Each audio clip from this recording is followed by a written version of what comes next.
Seperti yang kita ketahui bahwa Cina merupakan negara produsen besi baja terbesar di dunia. Jika total produksi baja di tahun 2018 mencapai 1.808, juta ton, maka 928,3 juta tonnya berasal dari Cina. Negara-negara utama yang menjadi konsumen baja buatan Cina terdiri dari Korea Selatan, Vietnam, dan Filipina. Sayangnya, besarnya produksi baja Cina ini dinilai sebagai kekhawatiran oleh negara-negara seperti Amerika Serikat, Uni Eropa, dan India. Hal ini dikarenakan produksi baja mentah Cina teramat banyak daripada jumlah yang dibutuhkan di seluruh dunia. Di tahun 2009, Cina mampu mengekspor 106,6 juta metrik ton baja dan tercatat kenaikan volume ini berada di angka 364%. Vietnam adalah negara produsen besi baja terbesar di Asia Tenggara, dan Indonesia berada di posisi setelahnya.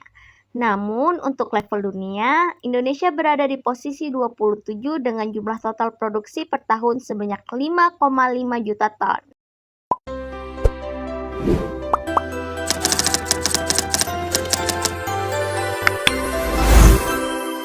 Baja merupakan logam paduan yang terbuat dari besi dengan tambahan unsur karbon. Besi murni memiliki sifat yang kurang kuat dan mudah berkarat, tetapi dengan penambahan karbon, sifat baja dapat diubah menjadi lebih keras dan kuat.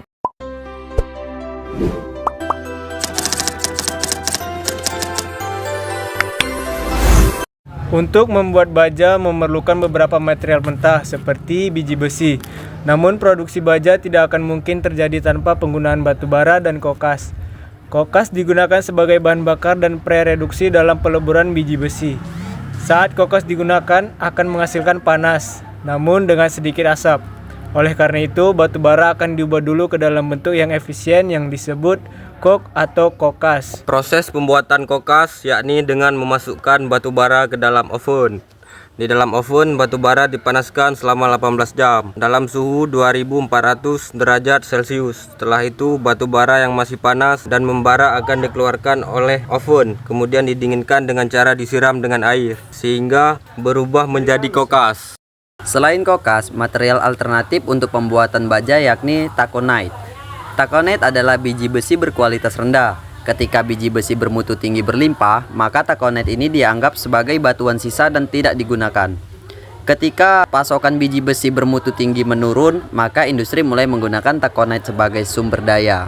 Taconite nantinya akan dihancurkan sampai menjadi ukuran-ukuran kecil. Setelah itu, taconite dipisahkan dari material besi dan material lain menggunakan magnet yang sangat kuat.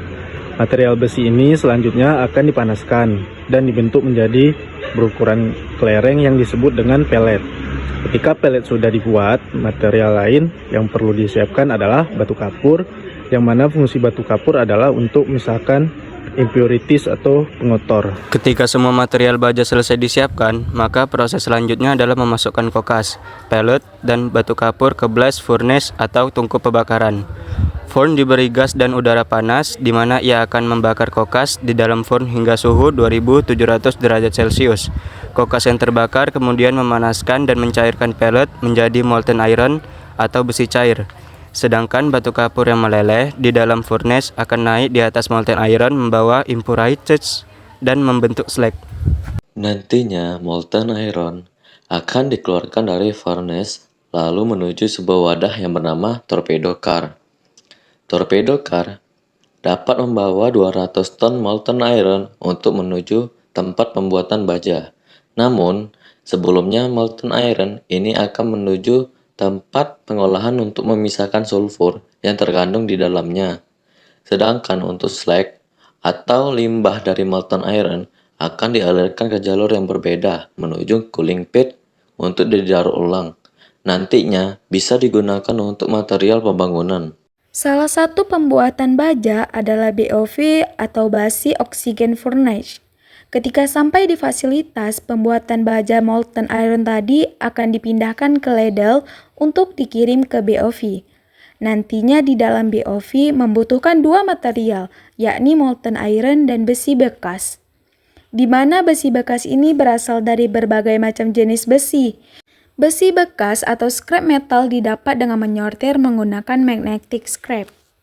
Ketika metal scrap sudah dimasukkan ke dalam BOV, molten iron juga dimasukkan ke dalam BOV dan BOV ini kemudian diposisikan secara tegak lurus.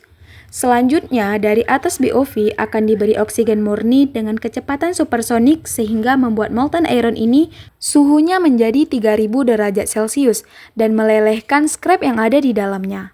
Dan setelah 25 menit, molten iron akan berubah menjadi molten steel dan dituangkan ke ladle. Jika konsumen membutuhkan ultra low carbon steel seperti yang diperlukan dalam industri otomotif, maka ladle yang berisi molten steel tersebut akan dikirim ke dalam vakum degassing tank yang berfungsi mengurangi tingkat karbon yang terkandung di dalam molten steel. Dari vakum degassing tank molten steel atau baja cair dituang pada penampung logam cair dengan kecepatan 5 ton per menitnya. Dan nantinya akan masuk ke dalam serangkaian mold atau cetakan. Perjalanan baja cair menuju mold ini akan melalui air yang berfungsi untuk mendinginkan dan memadatkan. Baja cair yang keluar dari mold kemudian akan menuju konveyor, di mana baja cair ini akan berubah menjadi strand steel untuk menyesuaikan ukurannya. Strand steel akan dipotong menggunakan automatic torch sehingga menjadi flat steel dan biasa tebalnya sekitar 22 cm.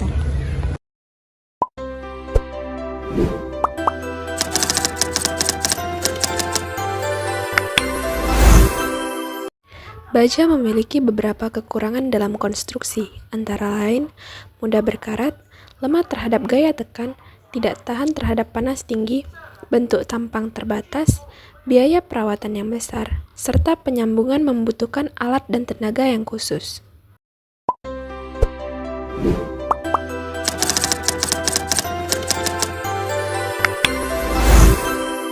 Baja memiliki sejumlah keunggulan sebagai material konstruksi, antara lain 1. Kekuatan yang tinggi, 2. Sifat yang seragam, 3. Daktilitas yang baik. Secara umum, beberapa kelebihan baja meliputi 1. Proses pemasangannya yang cepat, 2. Mudah dalam penyambungan, 3. Kemudahan pembentukan, 4. Kemungkinan daur ulang. Setelah dibongkar, baja masih dapat digunakan kembali untuk keperluan yang lain. 5. Tetap bernilai meski tidak digunakan kembali.